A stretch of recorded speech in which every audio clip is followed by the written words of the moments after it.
नमस्कार, आप देख रहे हैं कंट्री इनसाइड का डिजिटल प्लेटफॉर्म और मैं पटना में हूँ और हमारे साथ नीतीश कुमार के बेहद करीबी सिपाही और जेडीयू के बिहार प्रदेश महासचिव परिमल कुमार सिन्हा मौजूद हैं।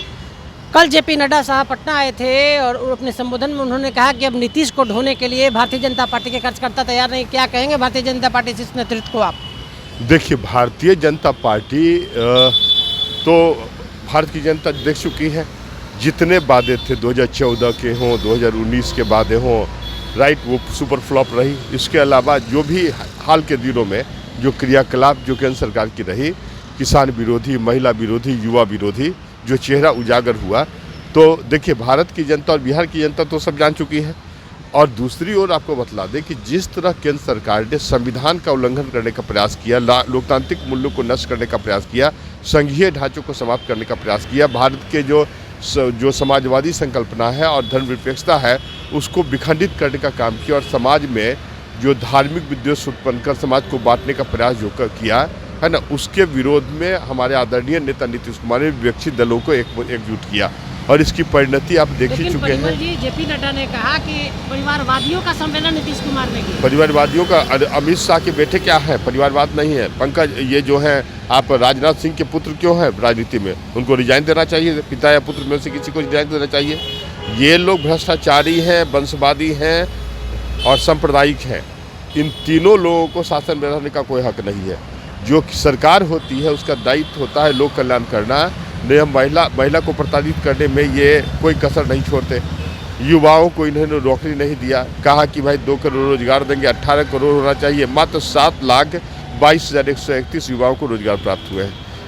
नरेंद्र मोदी कहते हैं, जब यहाँ देखिए हमारे आदरणीय नेता नीतीश कुमार ने जब जाति आधारित गणना करवाया और उसके उससे जो बिहार के है ना, बिहार का जो वास्तविक समाज का चित्रण उत्पन्न हुआ, उससे वो भयभीत होने लगे। और उन्होंने कहा, क्योंकि देखिए भारतीय जनता पार्टी को विकास के कार्यों में कोई रुचि नहीं है, जबकि जाति आधारित जनगणना की बात सुप्रीम कोर्ट ने भी कई बार कहा था। इवन आप देखें इंदिरा साहनी के केस में, नागराजन के केस में सुप्रीम कोर्ट ने कहा कि जब तक आपको हस्ताक्षर आंकड़े नहीं है आप प्रभावी रूप से रिजर्वेशन पॉलिसी कैसे इम्प्लीमेंट कर सकते हैं। फिर आप देखिए रोहिणी आयोग, सब कैटेगराइजेशन ऑफ ओबीसी कहाँ हो पाएगा जबकि हस्ताक्षर आंकड़े नहीं है? तो ये तो ढकोसला करती है।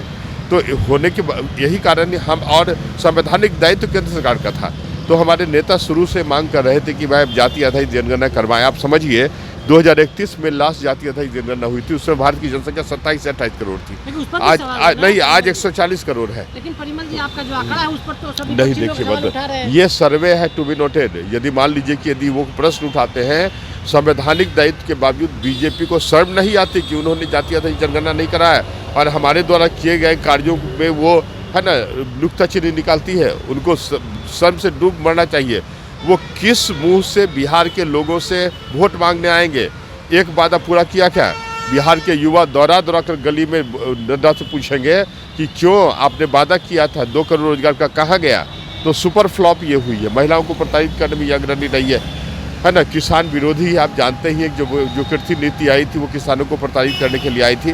तो कहीं भी, और ये बोलते हैं कि कोई वॉशिंग मशीन, अरे ये इतने निर्लज व्यक्ति हैं। नरेंद्र मोदी ने कहा कि एनसीपी के नेताओं पर 70 लाख करोड़ का घोटाला है और कुछ ही समय के बाद उनके दाग अच्छे लगने लगे, उनको सरकार में इन्होंने शामिल किया। तो ये केंद्रीय एजेंसी जो है सीबीआई, ईडी और इनकम टैक्स, इसका दुरुपयोग जो है ये अपने राजनीतिक विरोधियों को प्रताड़ित करने के लिए करती है। राइट। तो आप सुन रहे थे परिमल कुमार सिन्हा को, नीतीश कुमार के सिपाही हैं। जेपी नड्डा को जवाब दे दिया और साफ साफ बता दिया कि राजनाथ सिंह, अमित शाह के बेटे आखिर राजनीति में क्यों हैं? ऐसे लोगों को इस्तीफा दे देना चाहिए। साथ ही नीतीश कुमार के जातीय जनगणना के जो आंकड़े जारी नीतीश कुमार ने किया है, इससे बीजेपी घबराई हुई है, ऐसा परिमल कुमार सिन्हा का दावा है। हमारे सहयोगी सन्नी मिश्रा के साथ कौशलेंद्र, पटना से।